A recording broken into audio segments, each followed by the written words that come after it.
تمام ویڈیو دیکھنے والوں کو حسین ٹی وی کی طرف سے السلام علیکم۔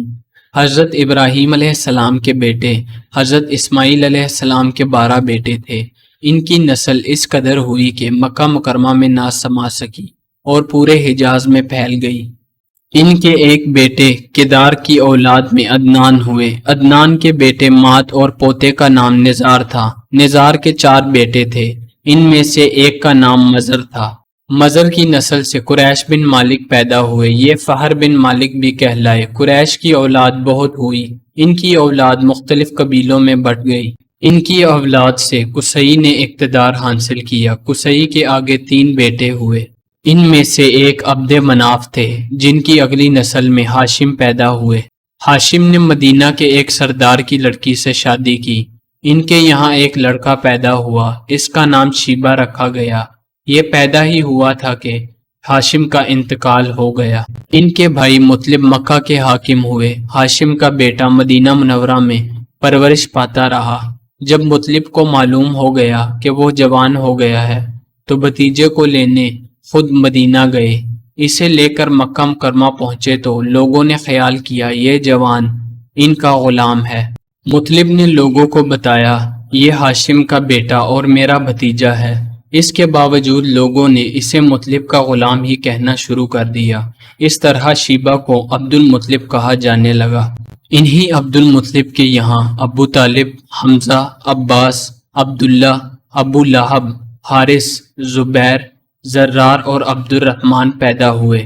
ان کے بیٹے عبداللہ سے ہمارے پیارے نبی حضرت محمد صلی اللہ علیہ وآلہ وسلم پیدا ہوئے۔ عبد المطلب کے تمام بیٹوں میں حضرت عبداللہ سب سے زیادہ خوبصورت اور پاک دامن تھے۔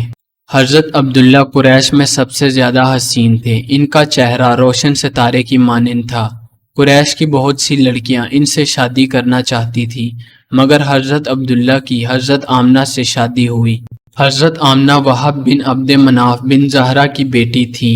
شادی کے وقت حضرت عبداللہ کی عمر 18 سال تھی۔ حضرت عبداللہ شادی کے لیے اپنے والد کے ساتھ جا رہے تھے۔ راستے میں ایک عورت کعبہ کے پاس بیٹھی نظر آئی۔ یہ عورت وراقہ بن نوفل کی بہن تھی۔ وراقہ بن نوفل قریش کے ایک بڑے عالم تھے۔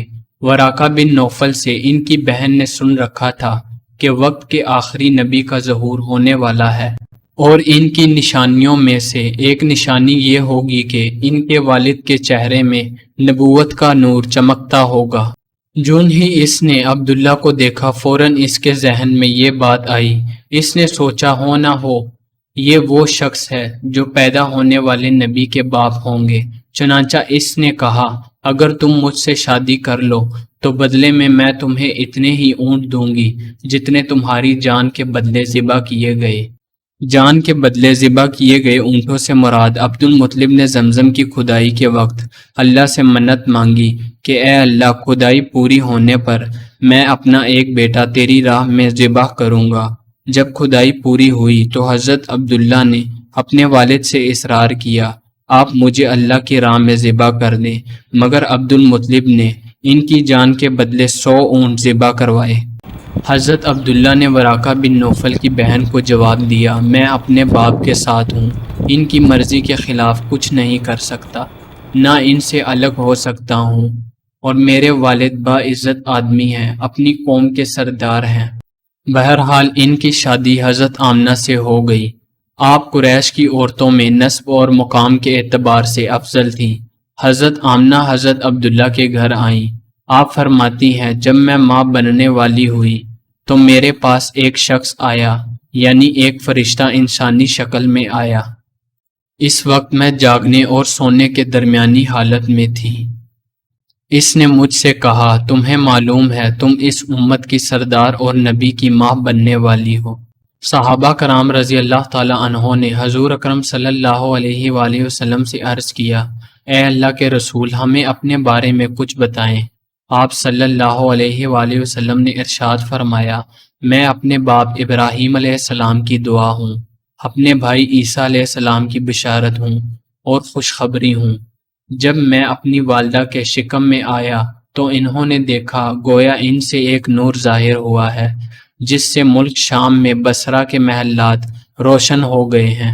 حضرت آمنہ نے حلیمہ سعدیہ رضی اللہ تعالیٰ عنہ سے فرمایا، میرے اس بیٹے کی شان نرالی ہے، یہ میرے پیٹ میں تھے تو مجھے کوئی بوجھ اور تھکن محسوس نہیں ہوئی۔ حضرت عیسیٰ علیہ السلام وہ آخری پیغمبر ہیں جنہوں نے آپ صلی اللہ علیہ وآلہ وسلم کی آمد کی خوشخبری سنائی۔ اس بشارت کا ذکر قرآن مجید میں بھی ہے۔ حضرت عیسیٰ علیہ السلام یہ بشارت سنا چکے تھے، اس لیے ہر دور کے لوگ آپ صلی اللہ علیہ وآلہ وسلم کی آمد کا بے چینی سے انتظار کر رہے تھے۔ ادھر آپ کی پیدائش سے پہلے ہی حضرت عبداللہ کا انتقال ہو گیا۔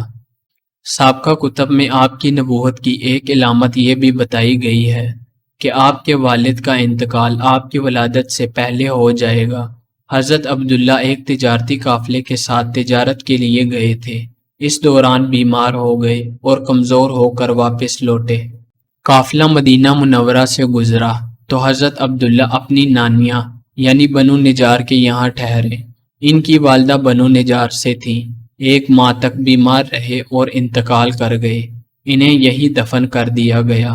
تجارتی قافلہ جب حضرت عبداللہ کے بغیر مکہ مکرمہ پہنچا اور عبد المطلب کو پتہ چلا کہ ان کے بیٹے عبداللہ بیمار ہو گئے ہیں اور مدینہ منورہ میں اپنی نانیہ کے یہاں ہیں، تو انہیں لانے کے لیے عبد المطلب نے اپنے بیٹے زبیر کو بھیجا۔ جب یہ وہاں پہنچے تو عبداللہ کا انتقال ہو چکا تھا۔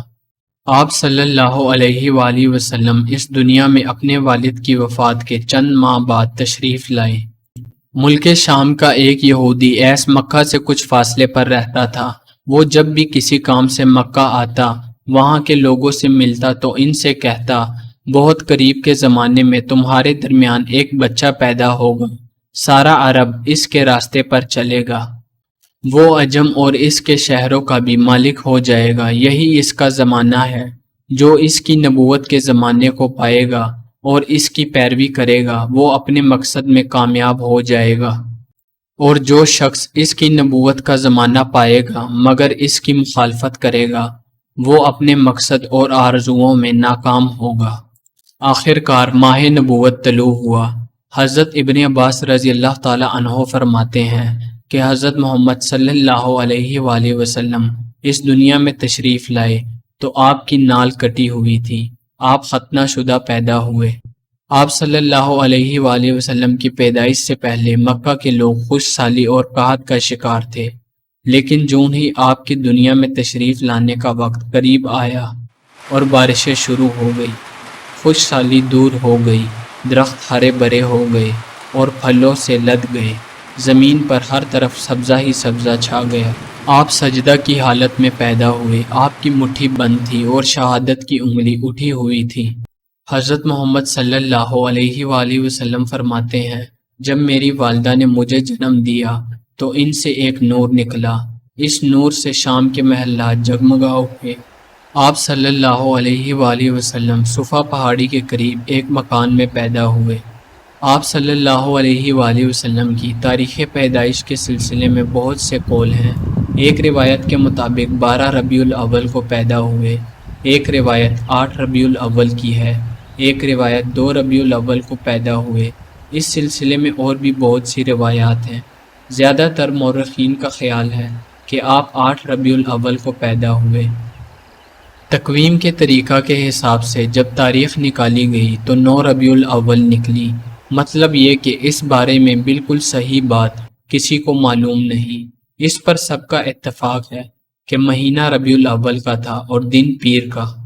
یہ بھی کہا جاتا ہے کہ آپ کو پیر کے دن ہی نبوت ملی، پیر کے روز ہی آپ نے مدینہ منورہ کی طرف ہجرت فرمائی اور پیر کے روز ہی آپ کی وفات ہوئی۔ آپ صلی اللہ علیہ وآلہ وسلم عام الفیل میں پیدا ہوئے، یعنی ہاتھیوں والے سال۔ اس سال کو ہاتھیوں والا سال اس لیے کہا جاتا ہے کہ ابراہہ نے ہاتھیوں کے ساتھ مکہ مکرمہ پر چڑھائی کی تھی۔ اس پر میری ایک مکمل ویڈیو موجود ہے، ویڈیو کا لنک ڈسکرپشن میں موجود ہے۔ آپ صلی اللہ علیہ وآلہ وسلم کی پیدائش اس واقعہ کے کچھ دن بعد ہوئی۔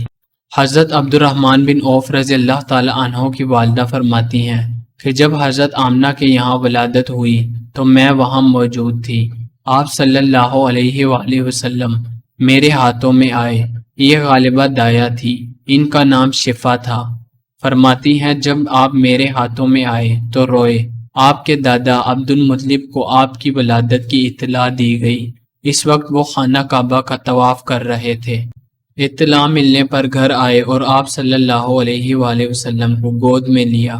آپ صلی اللہ علیہ وآلہ وسلم کو عرب کے دستور کے مطابق ایک برتن سے ڈھانپا گیا، لیکن وہ برتن ٹوٹ کر آپ کے اوپر سے ہٹ گیا۔ اس وقت آپ اپنا انگوٹھا مبارک چوس رہے تھے۔ اس موقع پر شیطان بری طرح سے چیخا۔ تفسیر ابن مخلد میں ہے کہ شیطان صرف 4 مرتبہ چیخا۔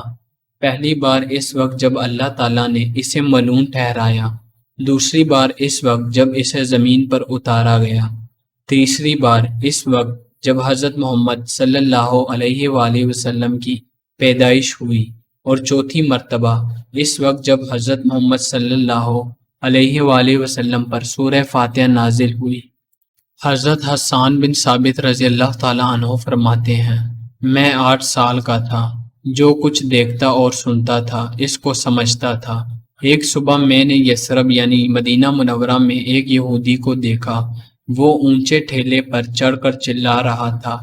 لوگ اس یہودی کے گرد جمع ہو گئے اور بولے، کیا بات ہے، کیوں چیخ رہے ہو؟ یہودی نے جواب دیا، احمد کا ستارہ طلوع ہو گیا ہے اور وہ آج رات پیدا ہو گئے ہیں۔ حضرت حسان بن ثابت رضی اللہ تعالیٰ عنہ بعد میں 60 سال کی عمر میں مسلمان ہوئے تھے۔ 120 سال کی عمر میں انہوں نے وفات پائی، گویا ایمان کی حالت میں 60 سال زندہ رہے۔ بہت اچھے شاعر تھے۔ نبی کریم صلی اللہ علیہ وآلہ وسلم کی اپنے اشعار میں تعریف کیا کرتے تھے اور دشمنوں کی برائی اشعار میں بیان کیا کرتے تھے۔ غزوات کے موقع پر اشعار کے ذریعے مسلمانوں کو جوش دلاتے تھے۔